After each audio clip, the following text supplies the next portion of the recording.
ओम शांति।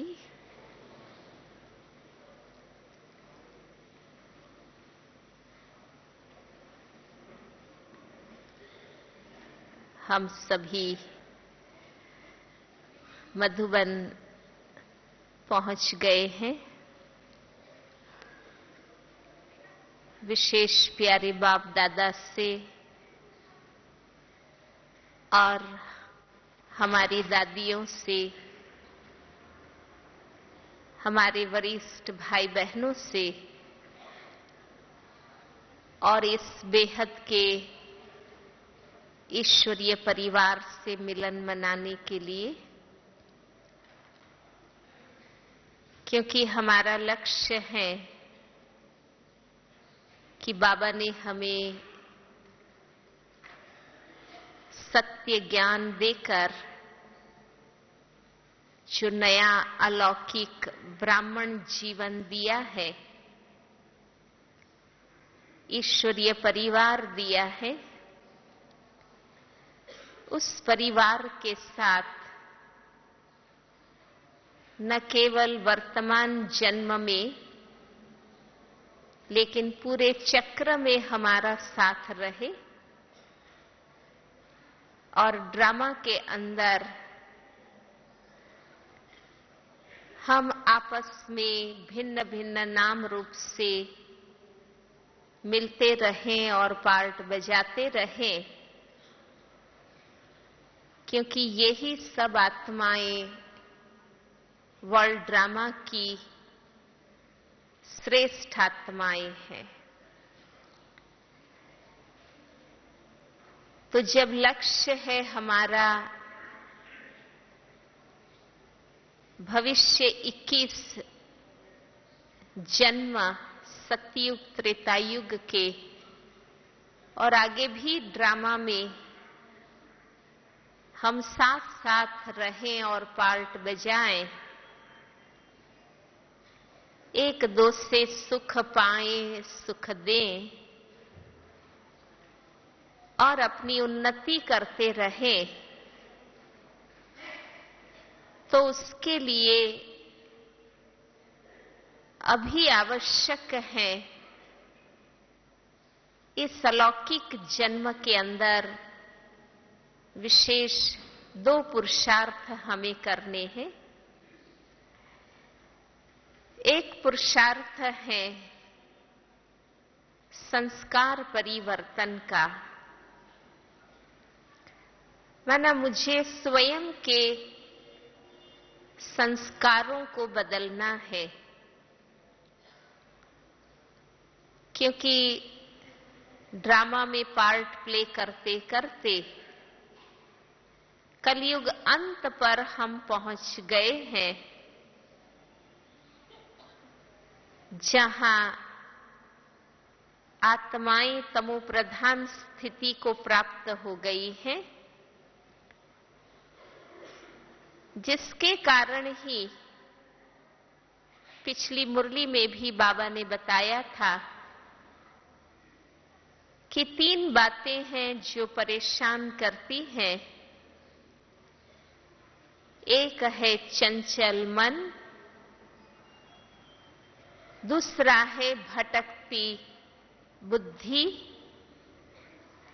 और तीसरा है पुराने कलयुगी संस्कार।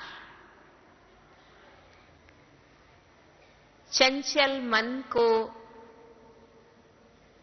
स्थिर और एकाग्र करने के लिए बाबा ने हमें बहुत सहज विधियां बताई हैं कि मन एक बच्चे के समान है।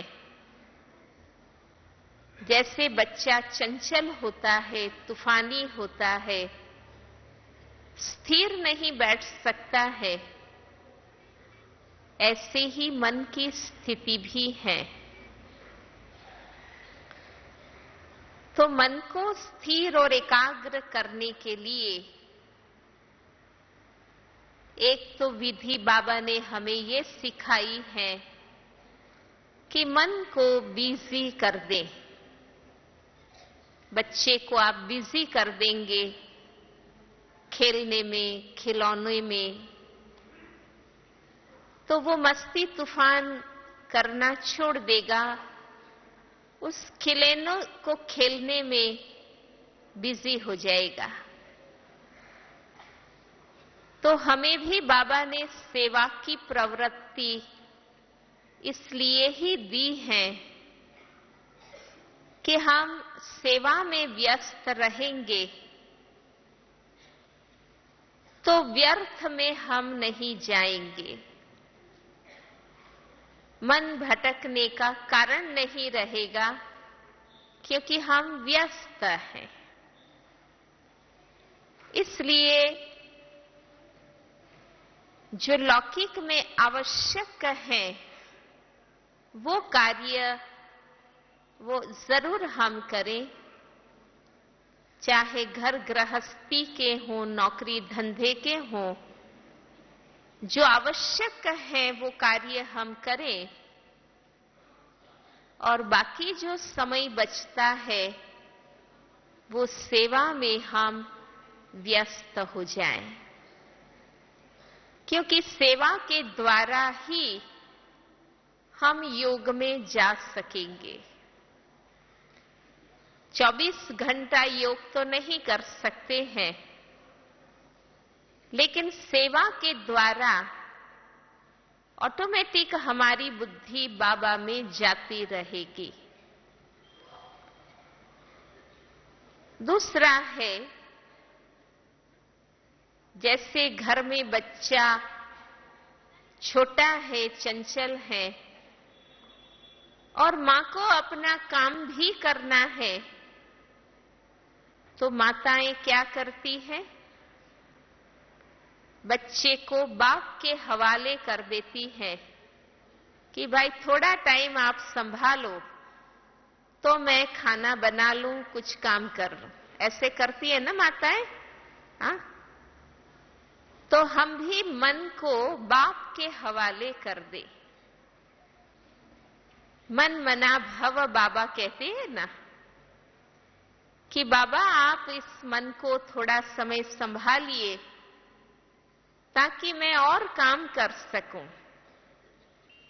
तो बार बार बाप की गोद में मन को बिठा दे। बाबा का तो डायरेक्शन ही है, मेरे में मन लगा दो। तो हर बार बीच बीच में ये अभ्यास करते रहे कि बाबा ये मन अब आपके हवाले है, आप इनको संभाले, मैं ये निमित्त काम जो है वो कर लेती हूं। तो भी आप देखेंगे कि मन का भटकना बंद हो जाएगा। और तीसरी बात बाबा ने हमें ये सिखाई है, क्योंकि हलचल तब होती है, चंचलता तब होती है जब अशुद्धि उसमें आती है। जैसे पेट में हम खाना खाते हैं, पेट में भरते हैं, अगर हम कच्चा पक्का, बासी, ताजा, तला, तीखा हर प्रकार का खा के पेट में भरेंगे तो पेट में शांति रहेगी? हाँ? गड़बड़ होने लगेगी ना, क्योंकि हमने हर प्रकार का मिक्स उसमें भर दिया। तो इसी प्रकार अगर मन के अंदर भी तेरी मेरी, इसकी उसकी, दुनिया भर की बातें अगर हम भरेंगे तो वो मन कैसे स्थिर रहेगा? उसमें गड़बड़ होगी, वो स्थिरता से रह नहीं सकेगा। इसलिए मन को स्वच्छ बनाएं। ज्ञान जो सत्य बाबा ने दिया है या जो यथार्थ राइट थिंकिंग है वो मन में हम रखेंगे तो अपने आप मन समझदार बनता जाएगा और चंचलता खत्म होती जाएगी। ये पुरुषार्थ हमें अंत तक करना होगा। इस प्रकार बाबा ने कहा भटकती बुद्धि, तो बुद्धि के लिए भी बाबा ने हमें लक्ष्मण रेखा खींच करके दी है कि अगर बुद्धि योग लगाना है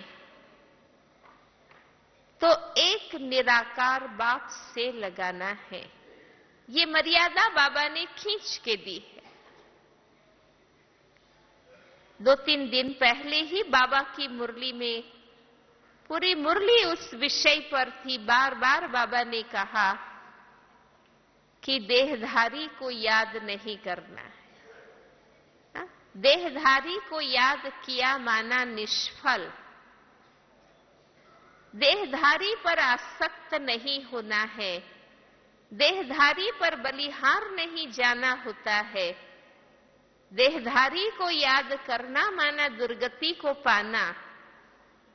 तो बाबा ने प्रतिदिन हमें बार बार ये बात समझाई है कि जबकि हम अशरीरी निराकार आत्मा है तो हमारा बुद्धि योग भी निराकार अशरीरी विदेही बाप से ही होना चाहिए।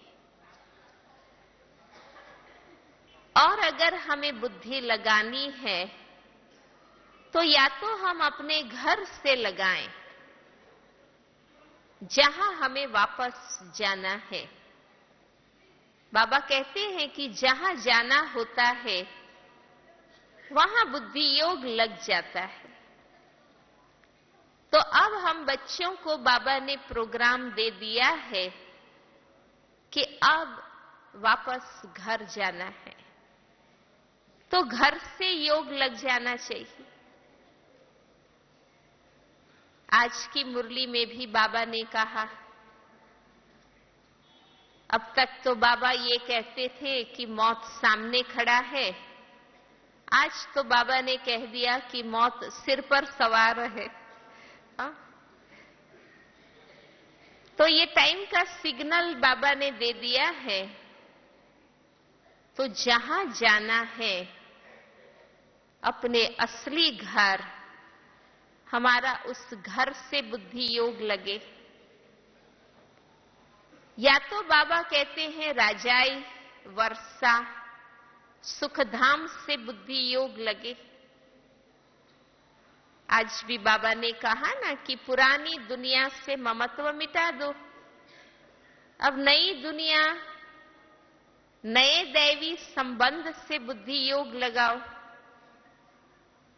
तो हमारा योग या तो सतयुग से हो या अपने घर से हो या एक बाबा से हो, और इनमें भी न लगे तो बाबा कहते हैं कि संगम युग से बुद्धि योग लगाओ। जो वर्तमान का श्रेष्ठ ड्रामा चल रहा है उस मधुबन प्यारे घर से बुद्धि योग लगाओ। तो बस बुद्धि के लिए ये लक्ष्मण रेखा बाबा ने खींच कर दी है कि इसके बाहर बुद्धि नहीं जानी चाहिए। हमारा योग माना बुद्धि का अटेंशन, बुद्धि की आसक्ति, बस ये 4 बातें हैं जहां लगी हुई हो, या संगम युग में या बाबा में या घर में या राजाई में। तो अपने आप हमारी बुद्धि स्थित प्रज्ञ बनती जाएगी। जो योगी की अवस्था गाई हुई है कि जीवन में कैसी भी परिस्थितियां आए लेकिन हमारी प्रज्ञा, हमारा विवेक, हमारी दिव्य बुद्धि बदलनी नहीं चाहिए, स्थिर रहनी चाहिए। अक्सर जब परिस्थितियां अनुकूल हैं, वातावरण अनुकूल है, तब तो हमारा ईश्वरीय विवेक बना रहता है। लेकिन जब बातें आती हैं, विघ्न आते हैं, तूफान आते हैं, परिस्थितियां आती हैं, उस समय किसी के संग में आकर या कोई वातावरण के प्रभाव में आकर, किसी की मत के प्रभाव में आकर, कोई भी दोष के कारण हमारा विवेक बदल नहीं जाना चाहिए। जो कल भी बाबा ने कहा कि या मन मत या मनुष्य मत में भटकते रहते हैं। बाबा ने कहा ना, मन अनेक भ्रमों में भटकता है, और वो भ्रम क्या है? मनमत और मनुष्य मत। क्योंकि मन भी संपूर्ण सतो प्रधान नहीं है, इसलिए मन के विचार या मन की इच्छाएं पूर्ण सत्य नहीं भी हो सकती है। इसलिए मन के कहे अनुसार भी हम नहीं चलेंगे।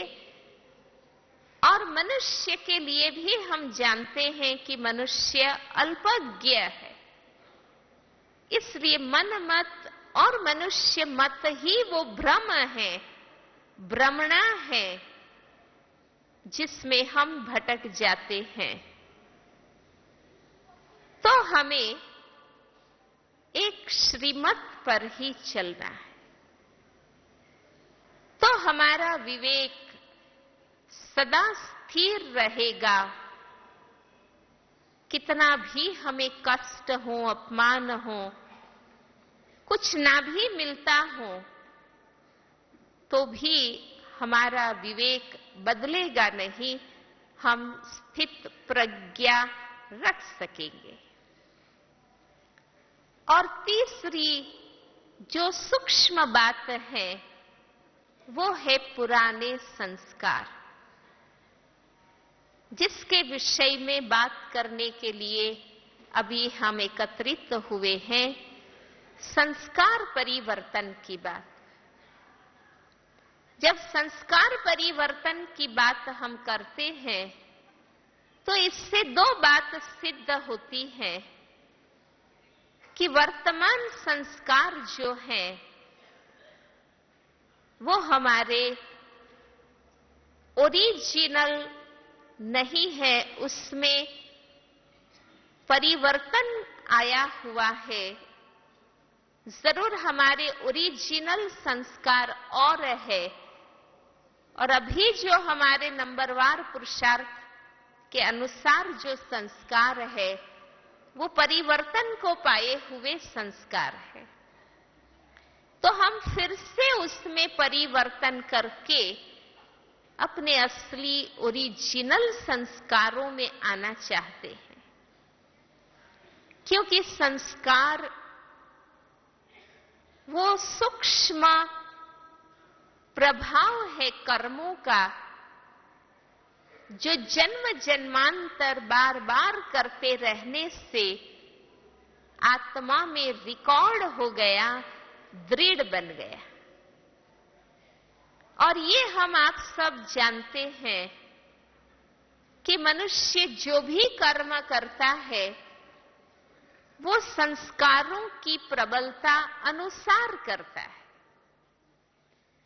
अगर हमारे में अच्छे संस्कारों की प्रबलता है, तो हम अच्छे कर्म करेंगे। अगर तमो प्रधान संस्कारों की प्रबलता है, तो हम तमो प्रधान कर्म करेंगे। इसलिए संस्कार ही हमें फिर वही कर्म करने के लिए बाध्य करते रहते हैं, मजबूर करते रहते हैं।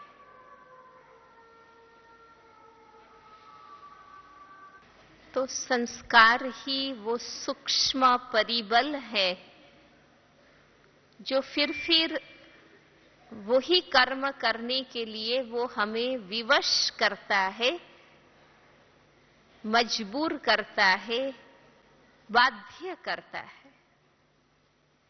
इसलिए संस्कारों को शुद्ध करना, दिव्य बनाना बहुत जरूरी है। अल्टीमेट आत्मा अपने साथ वही लेकर जाती है। इसलिए सबसे पहली बात, हमारे पास बाबा के सत्य ज्ञान की इतनी गहराई होनी चाहिए, इतनी विशालता होनी चाहिए, जो हम समझ सके कि मेरे अंदर राइट संस्कार कौन से हैं और गलत संस्कार कौन से। पहले इंसान को समझ में आना चाहिए। कई बार हम अपने को परिवर्तन इसलिए नहीं कर पाते हैं क्योंकि हम समझते ही नहीं हैं कि मैं कोई रॉन्ग कर रहा। तो हमारे पास रोज की मुरली के अध्ययन से ज्ञान की इतनी गहराई हो जो हम समझ सके कि राइट क्या है, रॉन्ग क्या है। रोज बाबा हमें वही समझाते हैं। रोज की मुरली में बाबा क्या बताते हैं, हमें क्या करना चाहिए और क्या नहीं करना चाहिए, क्या राइट है, क्या रॉन्ग है, क्या यथार्थ है, क्या अयथार्थ है, किसमें सार है, क्या असार है। वही तो बाबा रोज समझाते हैं। इसलिए मुरली क्लास हमें इतना महत्व के साथ करना चाहिए और इतनी गहराई से उसका अध्ययन हो कि हमें स्वयं के बारे में स्पष्ट हो कि मेरे में राइट क्या है, रॉन्ग क्या है। क्योंकि रॉन्ग है ये समझेंगे तब तो उसको बदलने का पुरुषार्थ करेंगे। जैसे बाबा कहते हैं कि ये स्वीकार करो कि हम बुद्धू बन गए थे, पतित बन गए थे, हम पत्थर बुद्धि बन गए थे, तब तो पारस बुद्धि बनने का, पावन बनने का पुरुषार्थ कर सकेंगे। अगर हमें यह है कि मैं तो अच्छा ही हूं, मैं तो ठीक ही हूं, मैं पहले से ही अच्छा हूं, तो हमें सूक्ष्म पुरुषार्थ के लिए आगे रास्ता क्लियर नहीं समझ में आएगा। तो बाबा के ज्ञान के दर्पण में, वो ज्ञान दर्पण हमारे पास इतना स्वच्छ और स्पष्ट हो कि मुझे मेरा चित्र, मेरी पर्सनालिटी का चित्र स्पष्ट समझ में आवे कि मेरे में राइट क्या है, रॉन्ग क्या है। वो समझने के बाद दूसरी बात कि हमें ये महसूसता हो, रियलाइजेशन हो कि जो गलत है संस्कार, जो पतित संस्कार हैं, गंदी आदतें हैं, शूद्रपन के जो संस्कार है, वो कितना मुझे नुकसान कर सकते। भल कोई भी न जानता हूं, अंदर के तूफान को हम ही जानते हैं, लेकिन जैसे बाबा स्पष्ट हमें कहते हैं कि एक कमजोरी भी समय पर तुमको फेल कर देगी, समय पर धोखा दे देगी। वो एक कमजोरी ही माया के आने का दरवाजा है। इसलिए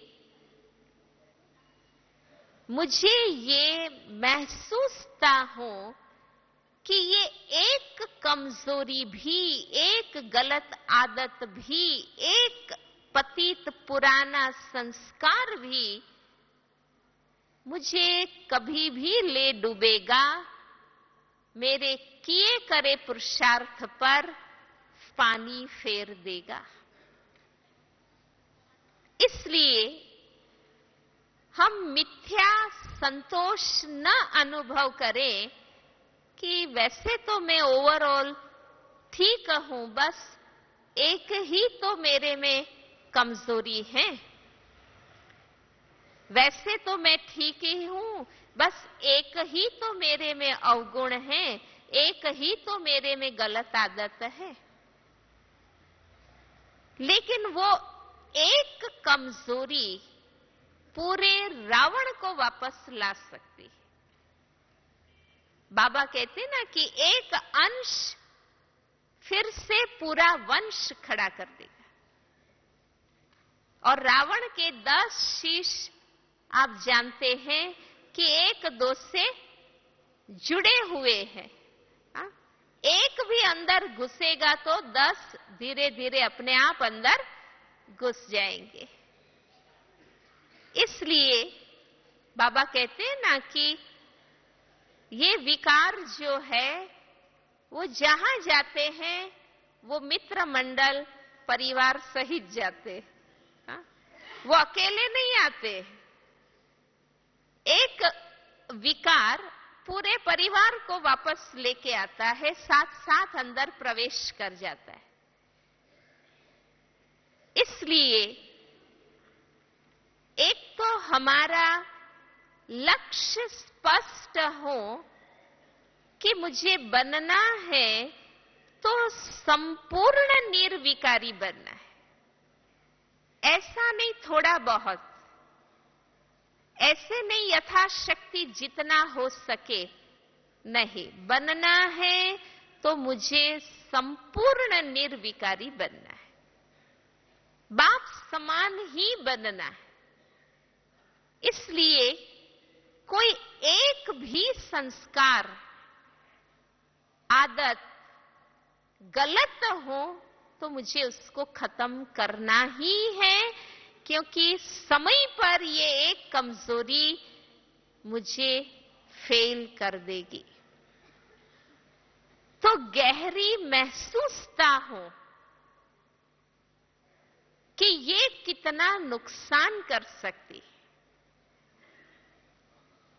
और तीसरी बात कि ऐसी जिगरी रियलाइजेशन के बाद हम पूरे दिल से पुरुषार्थ करें उस संस्कार को बदलने के लिए, जो गुण और शक्ति धारण करने की जरूरत है या जो स्वरूप और स्मृति का अभ्यास अपनाने की जरूरत है, उसकी बार बार प्रैक्टिस करें। जैसे बाबा ने आज बताया ना कि पहले पहले देह अभिमान छोड़ो, फिर काम विकार का दान दे दो, फिर क्रोध लोभ जाएंगे और तब आखिर नष्टो मोहा बन सकेंगे। आज बाबा ने कहा ना, तो इसी प्रकार अपनी कमजोरी को परखो कि मेरे में जो विकार है, अवगुण है, गंदी आदत है, संस्कार है, वो किस गुण और शक्ति के अभाव के कारण है। समझो, मुझे बार बार गुस्सा आता है, क्रोध के संस्कार को मैं बदल नहीं पाती हूं, तो मुझे समझना चाहिए कि मेरे अंदर कमी किस बात की है, डेफिशिएंसी किस बात की है। शांति और प्रेम के गुण की डेफिशिएंसी है, इसलिए मुझे बार बार गुस्सा आ जाता है। तो मुझे विशेष उस संस्कार को बदलने के लिए अपने शांत स्वरूप को और प्रेम स्वरूप को बार बार स्मृति में लाना होगा, अभ्यास में लाना होगा। क्योंकि वो शांति का गुण और शक्ति नहीं है, तब तो मेरे में अधीर्यता, जल्दबाजी, आवेश, गुस्सा आ जाता है। और वो शुद्ध आत्मिक प्यार का गुण नहीं है, इसलिए तो आत्माओं के नंबरवार कर्म, स्थिति, स्वभाव को मैं टॉलरेट नहीं कर पाती हूं। अगर सच्चा प्यार हो तो आपका अनुभव होगा कि जिससे हमारा प्यार होता है, उनकी गलती को भी हम माफ कर देते हैं, टॉलरेट कर लेते हैं, समा देते हैं, फैलाते नहीं हैं या उनसे हम थकते नहीं। तो मुझे अपने अंदर वो गुण और शक्ति के स्वरूप को बार बार इमर्ज करना होगा और उस गुण और शक्ति के सागर बाबा को उस रूप से याद करना।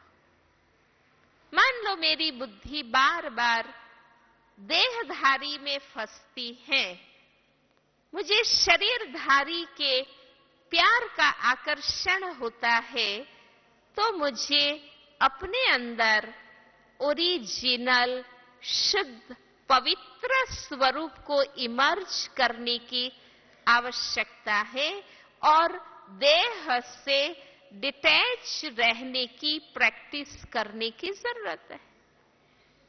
अगर ये दो चीज हम करेंगे कि बार बार देह भान से डिटैच, आत्माभिमानी बनते रहेंगे, तो वो पुराने संस्कार को इमर्ज होने की मार्जिन नहीं मिलेगी और अंदर से मैं अपने शुद्ध, ओरिजिनल, पवित्र स्वरूप को बार बार बुद्धि में लाऊंगी, तो मुझे ये पक्का हो जाएगा कि पवित्रता मेरी ओरिजिनलिटी है। बाबा ने कहा ना कि कई बार ये मध्य युग के जो संस्कार है, देह अभिमान के कारण जो द्वापर युग के, कलयुग के विकारी संस्कार है, वो इतने पक्के हुए होते हैं कि हम एक घड़ी ये सोच लेते हैं कि पता नहीं ये बदलेंगे या नहीं। लगता है मेरे संस्कार ही ऐसे हैं। लेकिन बाबा ने हमें कई बार मुरली में कहा है कि ये जो द्वापर युग के कलियुगी, विकारी, शुद्रता के, पतितपने के जो संस्कार है, वो तुम्हारे संस्कार नहीं, क्योंकि तुम आत्माएं आदि अनादि स्वरूप में शुद्ध पवित्र स्वरूप है। तो हमें अपने ओरिजिनल स्वरूप की इतनी स्पष्टता हो कि हम उन पुराने संस्कार से अपने को अलग कर सकें कि ये मेरे संस्कार नहीं है, ये रावण के संस्कार है, ये पुराने शूद्रपन के संस्कार है, ये इस नए ब्राह्मण जीवन के संस्कार नहीं है और अब मैं इनसे अलग हूं।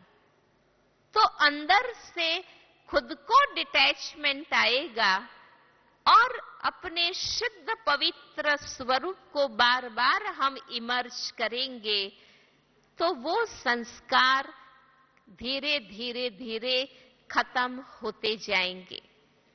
पर ये पुरुषार्थ हमें बहुत लंबे समय तक, बल्कि अंत तक करना होगा।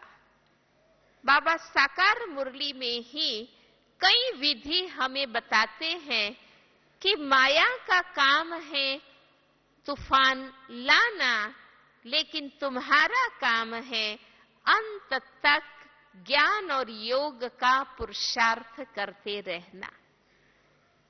उस संस्कार के तूफान को हम उनका शिकार नहीं बन जाएं, इतना डिटैचमेंट अपने में लाएं कि हम खुद साक्षी होकर खुद के मन में उठे हुए माया के तूफान को देखें पर प्रभाव में नहीं आए।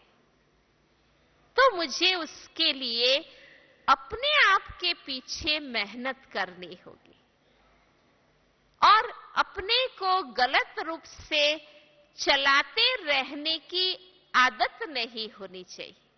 कई बार बाबा भी बताते हैं ना मुरली में कि हम खुद को चलाते हैं कि भाई चलता है, हर एक को ऐसा तूफान आता है, कौन संपूर्ण बना है, हर एक में कमजोरी है, करके हम अपनी कमजोरी को पोषण देते रहते।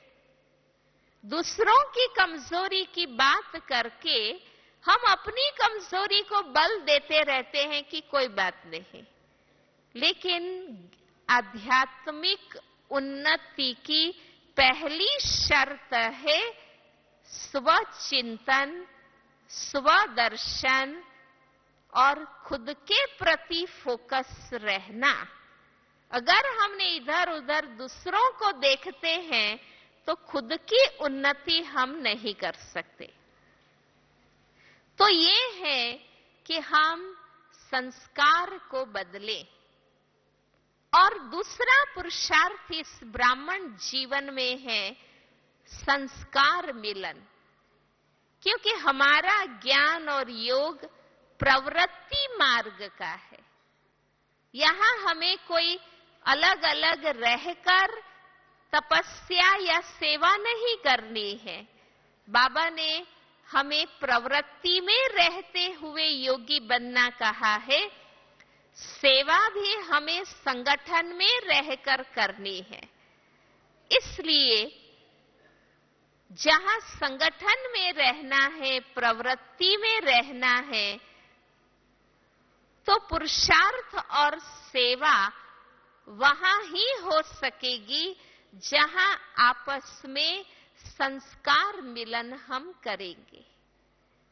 हमारे संस्कार एक दो के साथ हमें मिलाने होंगे, तो वो हम कैसे मिलाएंगे? क्योंकि हर आत्मा वैरायटी है। कल की मुरली में ही बाबा ने कहा ना कि एक न मिले दूसरे से, हर एक के संस्कार अपने अपने हैं, तो कौन किससे मिलेगा? कौन किससे मिलेगा? मैं अपना संस्कार आपसे मिलाऊंगी, आप मेरा संस्कार मिलाएंगे नहीं, क्योंकि वहां तो हरेक का अहम बीच में आता है कि मैं क्यों उनसे संस्कार मिलाऊं। आप सोचेंगे हम क्यों इनसे मिलाएं, क्योंकि हरेक पुरुषार्थी है, कोई भी परफेक्ट नहीं है। तो कौन किसके आगे झुकेगा, कौन किसका मानेगा? अहम आता है ना बीच में। इसलिए, और ये भी हम जानते हैं कि अगर मैं अपने संस्कार में रहूंगी, आप अपने संस्कार में रहेंगे, तो मिलन तो हो ही नहीं सकेगा, बाबा का कार्य भी नहीं कर सकेंगे, पुरुषार्थ भी नहीं कर सकेंगे। तो सहज विधि क्या है? सहज विधि ये है कि हम हरेक अपने संस्कार को बाबा के संस्कार से मिलाएं। आपस में मुझे आपसे, आपको मुझसे मिलने की बात नहीं है, क्योंकि हम अनेक हैं। कितनों से मिलाएंगे, कितनों से एडजस्ट करेंगे, मुश्किल लगेगा। इसलिए बाबा कहते हैं कि हरेक अपने संस्कार का मिलान बाप दादा के संस्कारों से करें। कि मुझे मेरे संस्कार से नहीं चलना है, मुझे बाप दादा के संस्कार जैसे संस्कार बनाकर चलना है। इसलिए बाबा हमें लक्ष्य देते हैं कि बाप समान बनना है। तो मैं हर घड़ी बाबा से वेरीफाई करती रहूं कि बाबा के संस्कार कौन से हैं, बाबा के गुण कौन से हैं। जैसे बाबा चलते हैं, चलाते हैं, ऐसे मुझे भी चलना है और चलाना है, बस। और किसी की बात नहीं है, मुझे अपना मैचिंग बाबा से करना है। तो अगर मैं अपने संस्कार बाबा से मिलाऊंगी, आप अपने संस्कार बाबा से मिलाएंगे, ये अपने संस्कार बाबा से मिलाएंगे, तो नेचुरली हरेक के संस्कार बाबा जैसे हो जाएंगे, तो हमारा आपस में मिलना तो ऑटोमेटिक सहज हो जाएगा, क्योंकि हम हरेक बाबा के संस्कारों का स्वरूप बन जाएंगे। और ओरिजिनली भी आप देखिए कि हम सब भी आपस में वैसे भी कब मिल सके हैं, जब हम हरेक बाबा से मिले, है ना। मैं आज बाबा की बनी, आप बाबा के बने, तब तो हम आपस में मिल रहे हैं। हम आपस में कोई व्यक्तिगत संबंध या हिसाब से तो नहीं मिले हैं, लेकिन मैं बाबा से मिली, जिस बाबा के कारण इस बेहद के परिवार से भी मेरा मिलना हुआ। तो ओरिजिनल तो बाबा है ना, जिनके साथ मिलने से ये पूरा परिवार हमें मिला है। तो अगर सदा हम ये लक्ष्य रखें कि मुझे बाबा जैसे संस्कार बनाने, बाबा जैसे शांति का सागर है, प्यार का सागर है, सुखदाता है, सदा पावन है, ऑलमाइटी है, ये बाबा के गुण हैं, बाबा के नेचर है, मुझे ऐसा बनना है। तो जब मैं अपना नेचर बाबा जैसा बनाऊंगी, तो मेरा सबके साथ मिलकर चलना सहज हो जाएगा। जैसे बाबा निष्काम है, निस्वार्थ है, कल्याणकारी है, दाता है, रहम दिल है, मुझे भी ऐसा ही बनना है। तो जब मुझे किसी से कोई अपेक्षा नहीं, कुछ भी करने के पीछे कोई कामना नहीं, सदा देने की भावना, कल्याण की भावना रहेगी, तो संस्कार कहां टकरेंगे? टकराव होगा ही नहीं। तो हमारा मिलकर चलना सहज हो जाएगा। और बाबा हम बच्चों से आखिरी रिजल्ट यही चाहते हैं ना, कि हम आपस में मिलकर चले। एक अकेले हम कितने भी अच्छे हैं, पर एक अकेला सब कुछ तो नहीं कर सकता है। आज एक ब्रह्मा बाबा नंबर 1 आत्मा होते हुए भी अनेक ब्राह्मण बाबा ने तैयार किए, क्योंकि कार्य कोई एक ब्रह्मा से तो नहीं करना है, अनेक आत्माओं से कराना है, तब तो पूरी राजधानी स्थापन होगी। तो मैं व्यक्तिगत रूप से कितनी भी अच्छी हूं, लेकिन संगठन में अगर मैं अच्छाई से नहीं चलती हूं तो काम कैसे होगा। इसलिए बाबा के खातिर, विश्व कल्याण के खातिर भी मुझे सबसे मिलकर चलना है, ताकि हम सब मिलकर एक बाबा का कार्य कंप्लीट कर सके और अपने आप को भी संपूर्ण बना सके। और हम जानते हैं कि हम यहाँ अपनी मनमर्जी के अनुसार चलने तो नहीं आए हैं ना।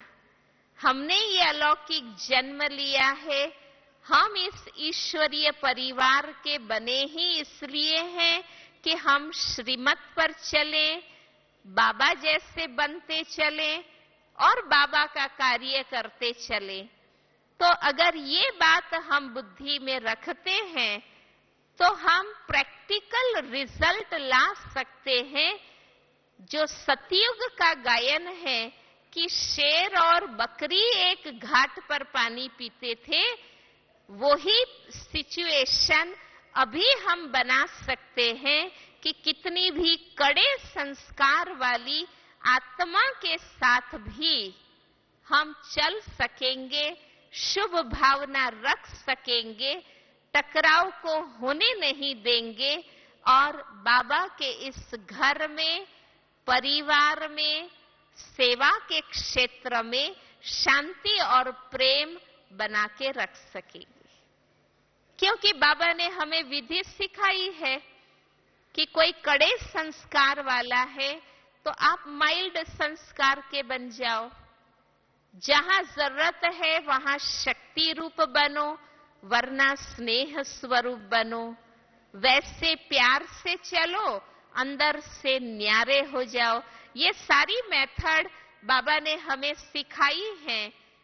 जहां आवश्यकता हो साथी बनो, स्नेह और सहयोग दो। जहां वो नहीं स्वीकार हो रहा है वहां साक्षी हो जाओ और शुभ भावना रख लो। तो ये सारी मेथड अगर हम अपनाएंगे तो हम आपस में मिलकर चल सकेंगे और हमारी यूनिटी ही बाबा की प्रत्यक्षता का आधार बन जाएगी। ओम शांति।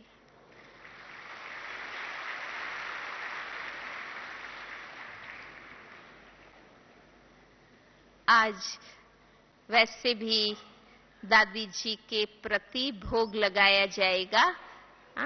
तो प्यारी दादी जी या हमारे बाप दादा, जिनकी सदा ये इच्छा रही है कि हम प्यार से चलें, एक दो को सम्मान दें, सुख दें, ये जो सारी बाबा की इच्छाएं हैं, प्रैक्टिकल में हम व्यक्तिगत रूप से लक्ष्य रख लें कि मुझे तो करना ही है ना। हम एक दो का कारण न दें, एक दो का बहाना नहीं बताएं। हमें कई बार आश्चर्य लगता है कि हमें बाबा ने ये परिवार इसलिए दिया कि एक दो के बल से हम अपने पुरुषार्थ को तीव्र करें, एक दो के स्नेह और सहयोग से कठिन सेवा हम करें। लेकिन हम वो चीज न करके और ही एक दो को बहाना बनाकर पुरुषार्थ न करने का कारण बना देते, या अपनी अवस्था न बनने का कारण एक दो को बता देते हैं। तो ये तो यही कहा जाएगा कि बाबा ने कितने ऊंचे उद्देश्य से ये परिवार हमें दिया, पर हमने अपनी गलत वृत्ति के कारण उसका गलत उपयोग किया है। तो फिर से स्वयं को देखने की जरूरत है। बाबा को सामने रखकर और खुद में सुधार लाने की आवश्यकता है, तो जरूर जो बाबा चाहते हैं, जो ज्ञान कहता है, वो हम कर सकेंगे। मैं यहां समाप्त करती हूं। ओम शांति।